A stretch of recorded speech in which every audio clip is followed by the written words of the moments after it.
Hi friends, welcome to fire red kitchen. இன்றைக்கி என்னென்னு பார்த்தீங்கன்னா இடியாப்பம் தான். நான் அது முன்னாடியே வீடியோ போடணும்னு நினச்சேன். என்னால் வீடியோ நானே பண்ணிவிட்டு போடல, கொஞ்சம் போட முடியாமல் ஆயிடுச்சு.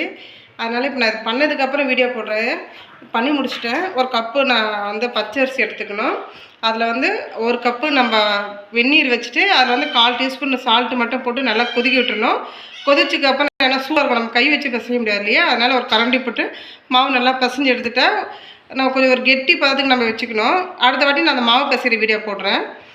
வச்சுட்டு அதுக்கப்புறம் நம்ம அந்த இடியாப்பம் அச்சு இருக்கு இல்லையா, அதில் போட்டு அப்படியே பிழிஞ்சால் இந்த மாதிரி ஒன்று ஒன்றா அது மாதிரி மெல்லிஸாக வந்துடும். நம்மளுக்கு எந்த மாதிரி சைஸ் வேணுமோ அந்த மாதிரி சைஸில் நம்ம பிழிஞ்சிட்டு இது நான் தட்டு வச்சுருந்தேன். அந்த தட்டில் வச்சா இந்த மாதிரி ஷேப் வந்துடும். அப்படியே எடுத்து சாப்பிட்டுக்கலாம். நான் வந்து ஒரு கப்பு தான் போட்டிருந்தேன். ஒரு 10 இடியாப்பம் வந்திருக்கு.